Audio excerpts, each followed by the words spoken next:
You know how people say every love story has a defining moment? Mine did too, except mine didn't end with flowers or fireworks. It ended with a knife disguised as a smile. That night, everything looked like a dream.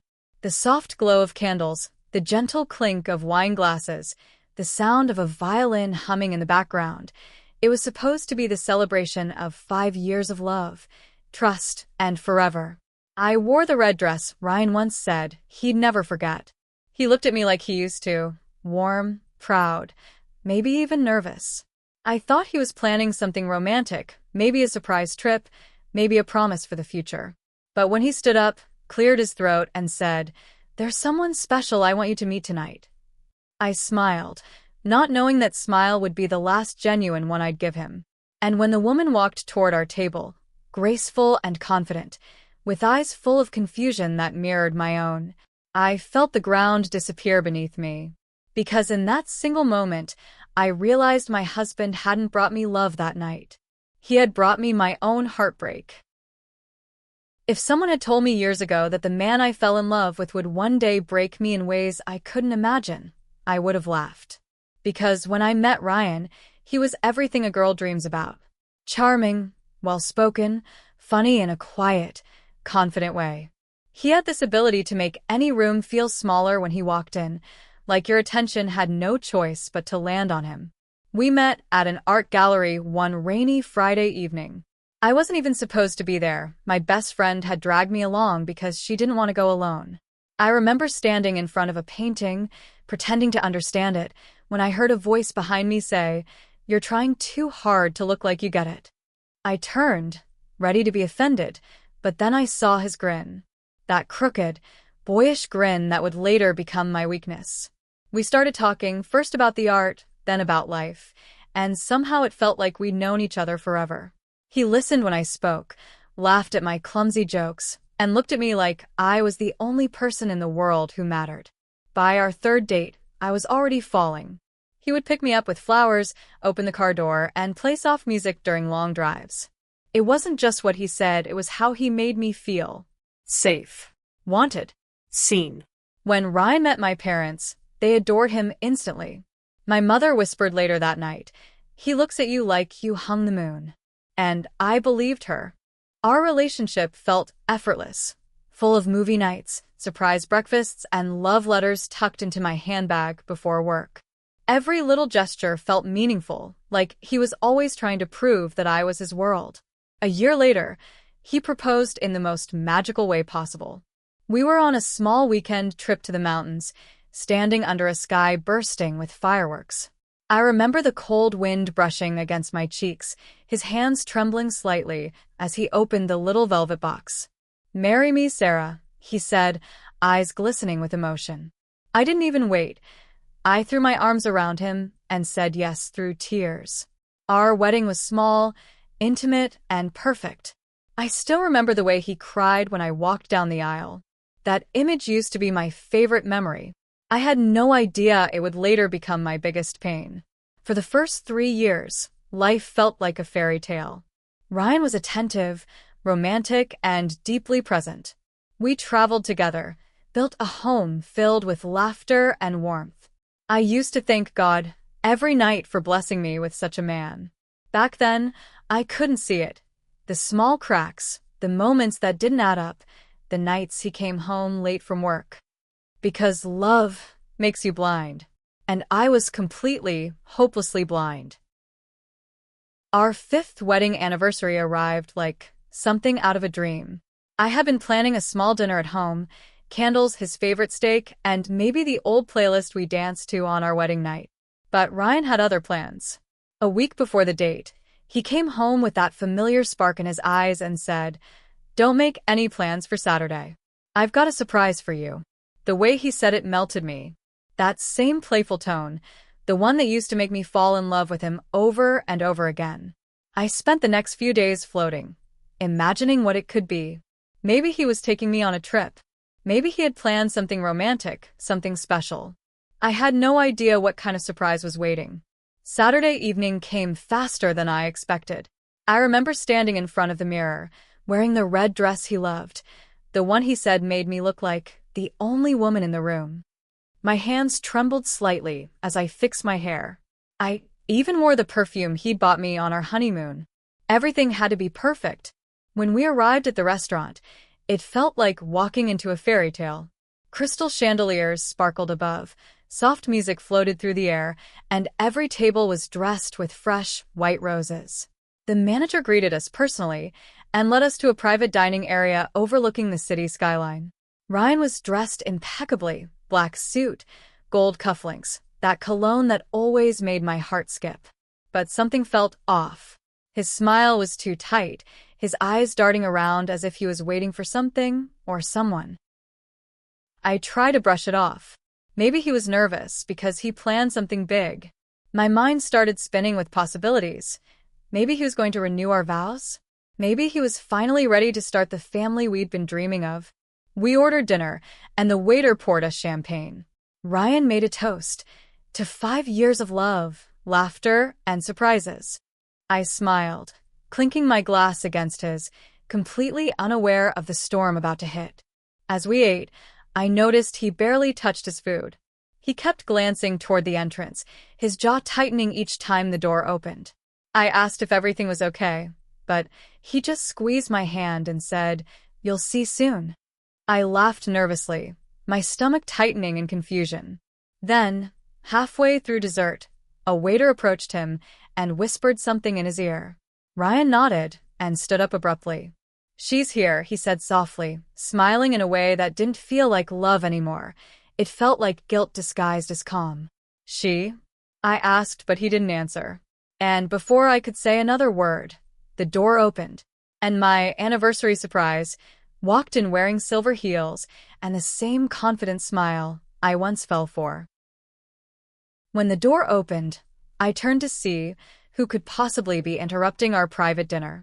For a second, I thought maybe it was a friend or someone bringing in a surprise cake. But what I saw instead made my entire body go cold. A woman walked in, tall, elegant, beautiful in a quiet, confident way.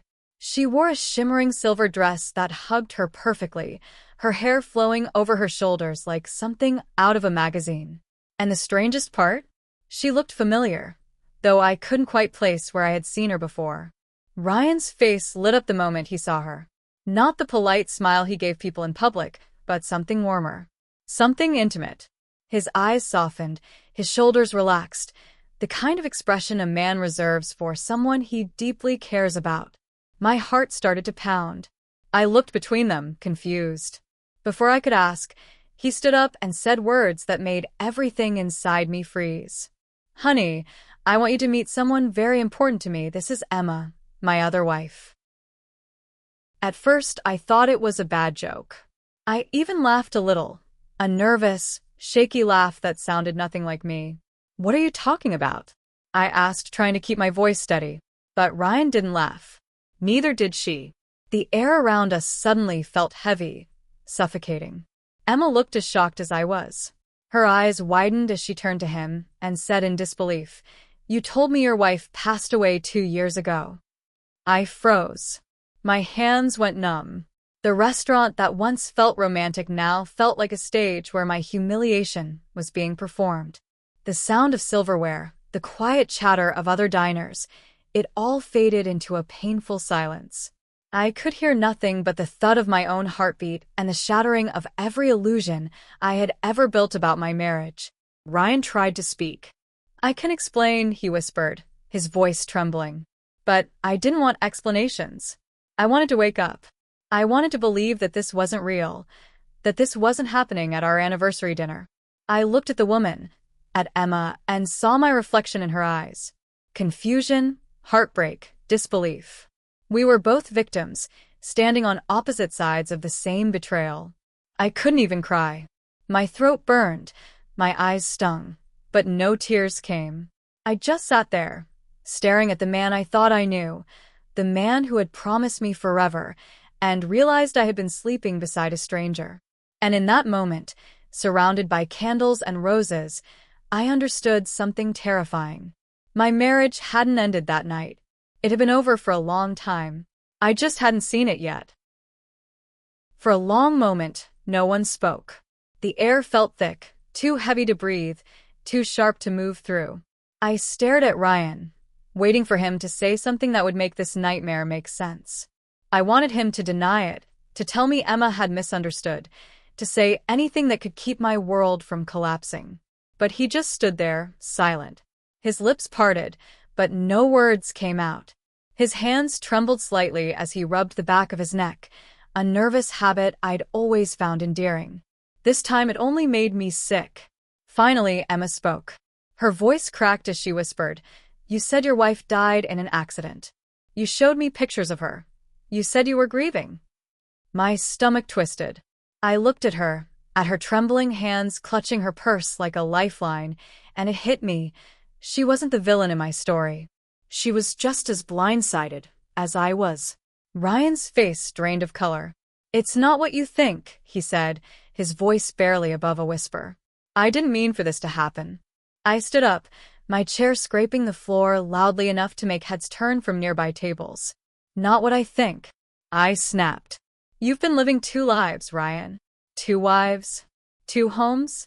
Who even are you?" He tried to reach for my hand, but I pulled away as if his touch burned.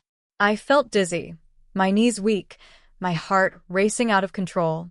It was like every beautiful memory we shared was suddenly poisoned. Emma's voice shook. "You've been with both of us? For how long?"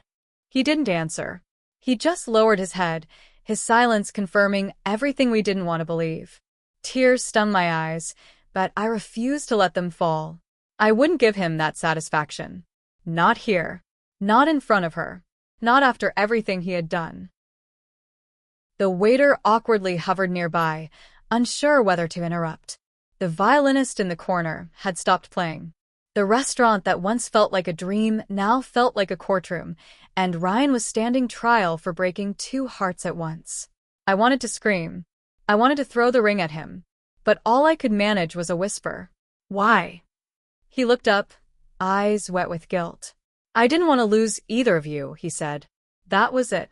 No deep explanation, no apology that could undo what he'd done, just that one selfish sentence. I realized then that love had never been enough for him. He wanted ownership, not partnership.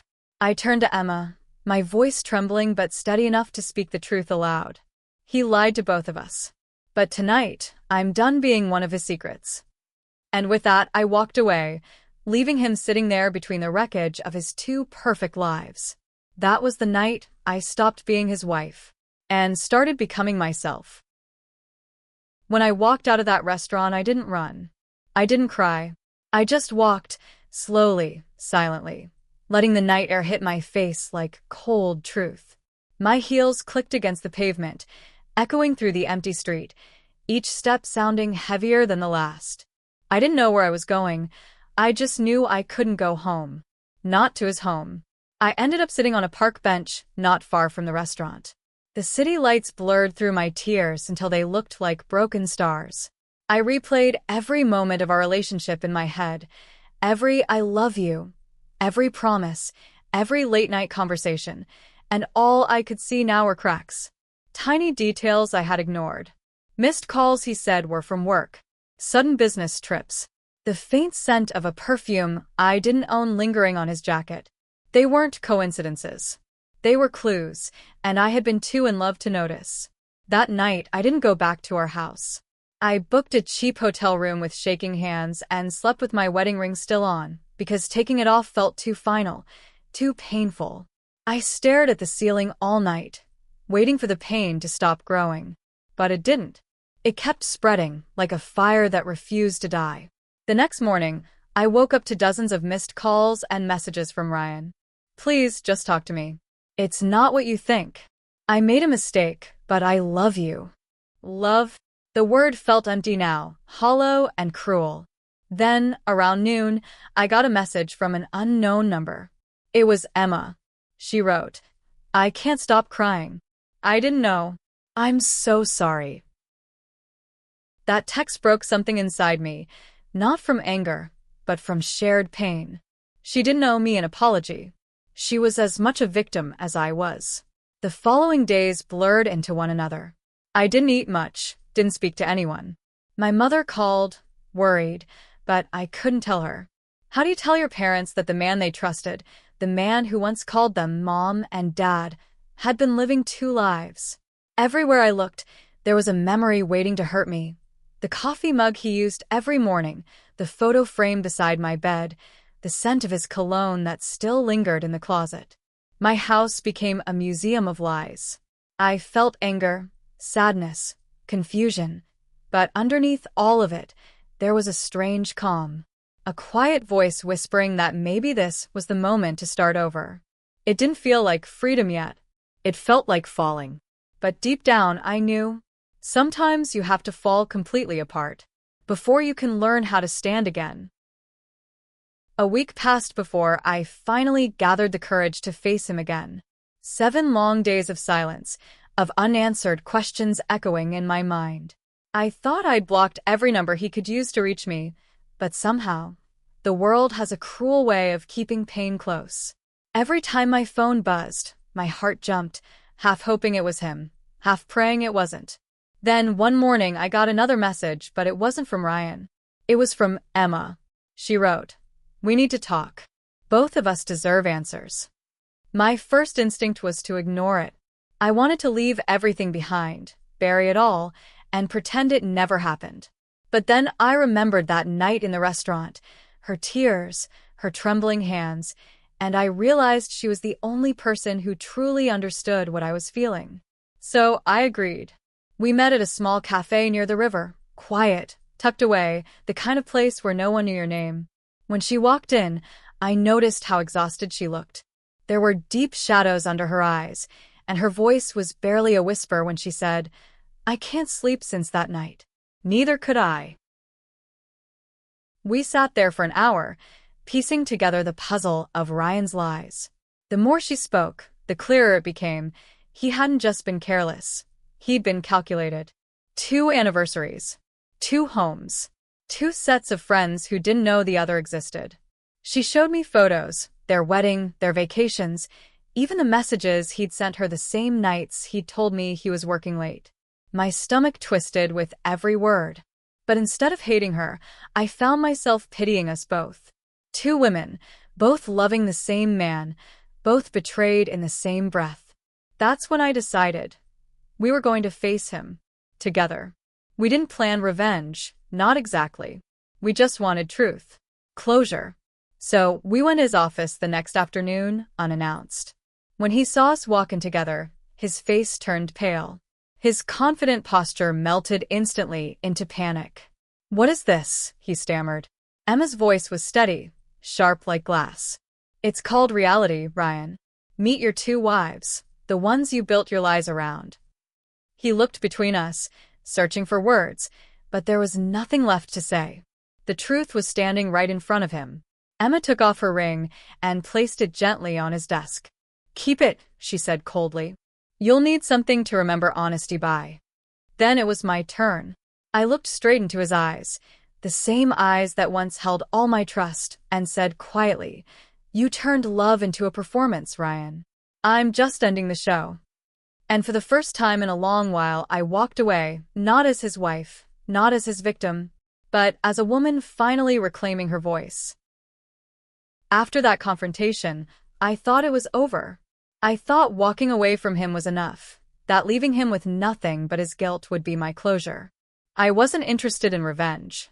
I didn't want to be the woman who plotted payback. I just wanted peace. But sometimes, karma doesn't need an invitation. It finds the people who deserve it all on its own. In the weeks that followed, I focused on healing. I deleted his photos, returned his wedding ring, and started rebuilding the quiet pieces of my life. Every day still hurt, but slowly, the ache began to dull. I stopped checking my phone for his messages. I stopped wondering if he missed me. Then one morning, while having coffee, I received an email from an address I didn't recognize. The subject line read, "You need to see this." It was from one of Ryan's business partners. Attached were several documents, expense reports, travel receipts, and bank transfers. My hands shook as I scrolled through them. He had been using his company's money, corporate funds, to pay for his double life. The luxury trips, the expensive gifts, even the apartment he shared with Emma. All of it. I called Emma immediately. We both sat in silence on the phone for a full minute before she whispered, "He did this to himself." Emma's brother was a lawyer. Within days, he took the evidence and filed a report. Everything happened so fast. Meetings, investigations, statements. And just like that, the man who once thought he could control 2 lives at once lost the one thing he valued most, his image. It started small. His company suspended him. Then the story leaked. Someone from his office must have talked. Articles began circulating online, calling him a fraud, a liar, a double-faced executive. The same magazines that once featured him as a successful family man were now tearing him apart. He tried to call me again, this time not to apologize but to beg. He said, "You've ruined me." And I remember saying quietly, "No, Ryan, you ruined yourself." For a man like him, losing control was the ultimate punishment. His world revolved around power, reputation, and admiration. Watching it crumble without lifting a single finger felt like justice, the kind that doesn't scream but whispers. Emma and I never celebrated his downfall. There was no victory in it, only closure. We didn't want revenge. We wanted freedom, and now we had it.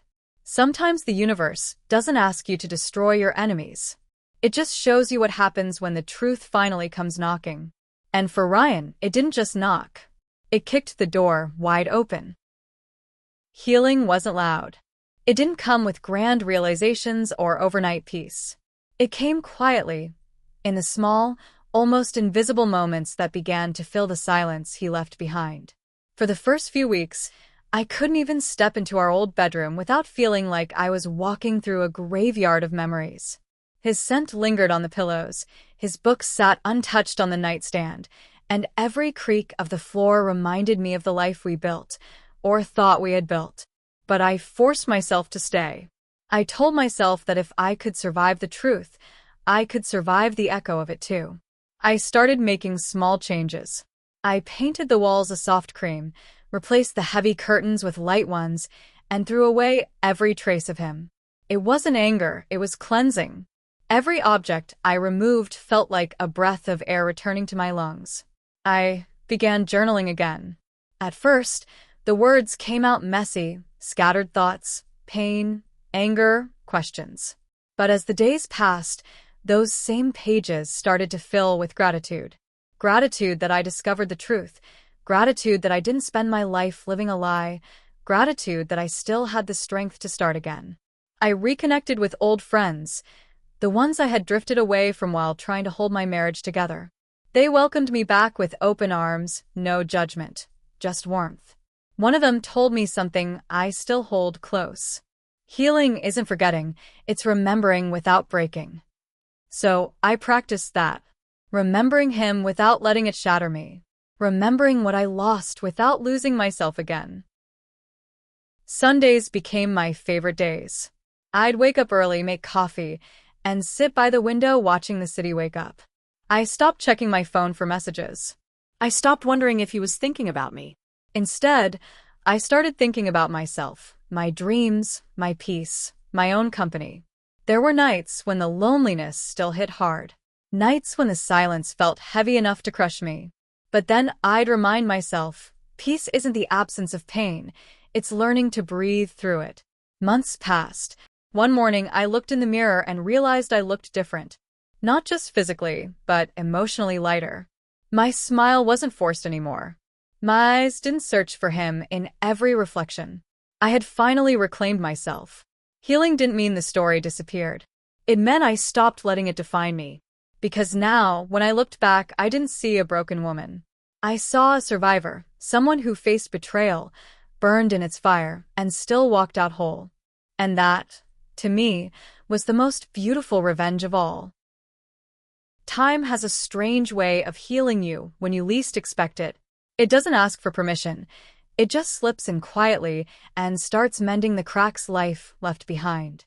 That's what happened to me. Somewhere between sleepless nights and tear-stained mornings, I learned to live again. Not as someone's wife, not as someone's heartbreak, but simply as me. The biggest lesson I learned was this: love should never cost you your self-respect. I spent years believing that forgiveness meant endurance, that loyalty meant silence. I thought being a good wife meant ignoring the small lies, excusing the late nights, and smiling even when my heart felt hollow. But now I see how wrong I was. Love is not meant to make you smaller. Real love expands you. It makes you feel seen, valued, and safe. Ryan's betrayal was the cruelest thing I'd ever faced, but it also became my greatest teacher. It showed me that truth, no matter how painful, is a blessing. I would rather live in the sharp sting of reality than the soft comfort of illusion. There were moments I blamed myself, wondering if I wasn't enough, if I somehow drove him away. But healing taught me something else, that someone's betrayal is a reflection of their emptiness, not your worth. His choices had nothing to do with me, and everything to do with who he really was. For so long, I carried the weight of his lies, the humiliation of that night, and the heartbreak that followed. But with every passing day, that weight began to lift. Not because time erased it, but because I learned to forgive, not him, but myself. I forgave myself for trusting too deeply, for loving too blindly, for staying too long in a place that was quietly killing my spirit. I learned that closure doesn't come in the form of an apology. It comes when you stop needing one. It's when you can think about what happened without feeling the urge to cry, when you can speak his name without anger, and when you can finally say, "I'm okay," and truly mean it. The final lesson wasn't about revenge, loss, or even forgiveness. It was about rediscovery, about realizing that I was whole long before he ever came into my life, and I would remain whole long after he left. Now, when I walk past the restaurant where everything fell apart, I don't feel pain anymore. I feel power, because that was the night my marriage ended, but it was also the night I began. And if there's one truth I hold close, it's this: sometimes, the worst heartbreak doesn't destroy you, it introduces you to the strongest version of yourself. If you've made it this far, maybe you've known the kind of pain that strips you bare, the kind that leaves you questioning everything, even yourself. But if my story teaches you anything, let it be this: betrayal might break your heart, but it can never break your soul unless you let it. That night at the anniversary dinner, I thought my life had ended. In truth, it had just begun. I walked away from the ashes of my marriage with nothing, no promises, no closure, no love. But what I found was far greater: my voice, my strength, my peace. There was a time I wished I could erase that night from my memory. Now I'm grateful for it, because without it, I would have never met the woman I became after, the one who knows her worth and refuses to settle for anything less than honesty. So, if you're listening and your heart is hurting, hold on. Healing isn't about forgetting. It's about remembering who you are before they tried to break you. Because sometimes, the end of one love story is just the beginning of your own. If this story touched you, leave a comment and share your thoughts. Don't forget to like and subscribe for more real-life stories of love, betrayal, and strength.